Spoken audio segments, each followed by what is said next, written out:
Hi, ever wonder what it's like to work another profession or live in the underworld? Listen to unsuspecting riders give a 10 to 15 minute personal masterclass as I spontaneously interview them as they enter my taxi. I'm your host, Simon Rushton, and this is Taxi Chronicles.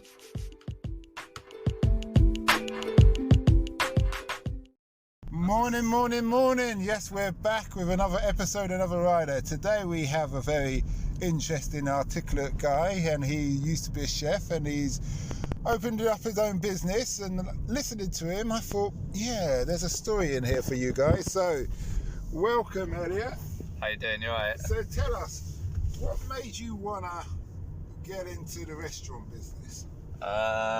Originally, I kind of left school 16, went to Australia and fell into it, and just enjoyed it really. Like, even though, you know, you look at a kind of chef's life and you're working 18, 19 hours a day and you don't have any time for anything else, it's kind of one of those things that you're all doing it together, the team, you're all in it together. It became kind of like addictive. So I mean, it's just a really fun, creative kind of industry, especially creating dishes and stuff like that. So it's one of those things that just stuck with you. Did you go to college or uni to learn? No, mate. No. Just learn it on the job. You just throw yourself into kind of a really intense situation, maybe like a Michelin star kitchen. Okay. You don't really need like that education. You kind of just learn so quickly. You have to learn so quickly on the job, or the job's kind of not yours anymore. Do you know what I mean? Yeah. So, do you regret not going to uni or college for the catering course? Not really, no. I mean, the only regret, not regret, but the only thing I would say is I just feel like I missed out on the kind of that uni lifestyle. But then that doesn't really faze me because I don't want to be in debt. Do you know what I mean? Have you ever had an employer say, because you haven't got a catering certificate, even though you've got work experience, that you can't have the job? No, never. Okay, so that's very interesting. You heard about Google and Apple? What they said, that from now on, to work for them, you don't need a degree. Really? Yeah. No, I didn't know that. They recognise degrees aren't needed. Well, this is the thing now, isn't it? Like, that's the way it's going, I feel. Like, I don't know anybody. Well, do you know what? I know very few people that I've worked with that have actually gone to kind of a catering school as such, especially in London. Everyone just kind of, like I said, learns on the job. It's a really odd situation. It's a rare thing to have like a kind of, obviously you need your health and safety certificates, but you can do that on the job, and your food hygiene, but you do all that on the job. I think it's rare to find someone, well, I haven't worked with someone for a few years that's actually, you know, spent a few years of their life going to college and learning that kind of stuff. Was catering, chefing in Australia different from England? No, just the produce would be a bit different. That's it, really. What kind of produce? I mean, in terms of tropical? in terms of fish and stuff, you know, you'd have. It was obviously awesome out there because it was so. You have like baby shark, which they would call flake, which is basically their equivalent of our cod.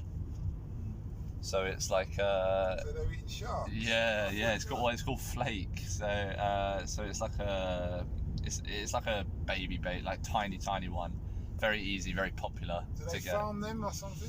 I mean, I guess I'm not too sure. I worked in a fish restaurant for about 18 months when I was there, and they had their own supply, kind of like, you know, I worked in a restaurant in Shoreditch and they had their own like Cornish supplies, so they would have their own private boats go out, and it was a similar sort of setup for the one in Australia. Yeah.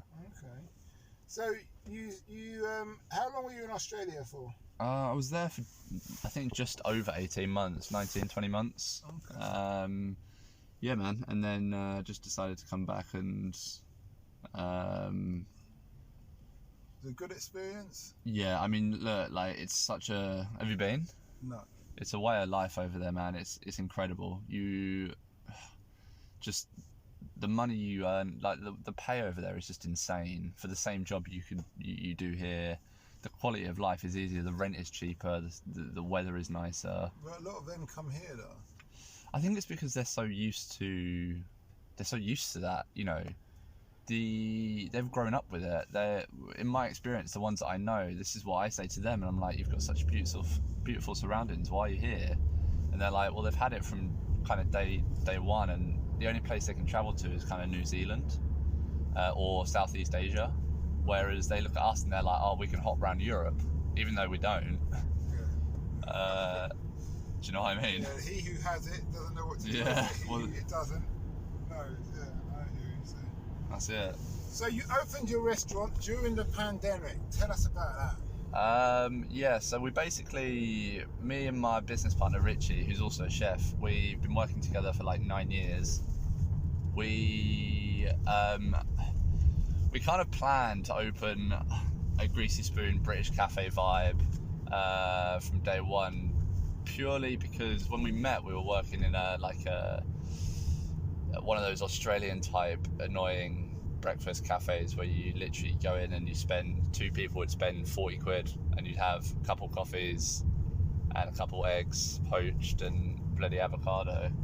And we were just sick of kind of just that whole, like, you know, it was going that way, and there was nowhere where on our days off, you know, if we wanted to go for breakfast, and, you know, there was obviously the classic Greasy Spoons, Regency Cafe, E Polici, those places, but there wasn't kind of, like you said earlier, there wasn't like a regentrified one, and the whole idea was basically to do that, but in a non kind of like wanky way. Do you know what I mean? Like, we didn't want it to be themed. We basically just want it to be simple, cheap, and easy. You don't want to rip the arse out. Yeah, do you know what I mean? And just like, and the feedback we've got so far from it is just incredible. Like, we're getting such a range of people come in and just give us such great hype, because they're just like, do you know what, boys? Like, fair play. Mm-hmm. Dude, it's so cheap. You can get a fry up. Like, we were charging 6 quid for a fry up, like a full fry up. Okay, sounds good. Okay, so last 2 questions. What have you learned that you wish you knew when you started? That could be in relation to the chefing business in Australia. I don't know, man. It's tough. I think patience is key. Just with everything really, with being a chef, just you'd find yourself just in this manic world because it's such a high pressured environment. Just the best advice is literally from the top chefs, it's just to be patient, I think. And I think I wish I learnt that sooner. And that's the same with opening a business as well. Mm-hmm. Just take your time and just chill out. Do you know what I mean? And the last question is, what's the impact you want to have on the world? I guess the whole point of this cafe is basically, you know, we want it to be cheap, and I feel like the impact now is, you know, it's one step closer to kind of, we've had a few other like kind of restaurateurs that we know.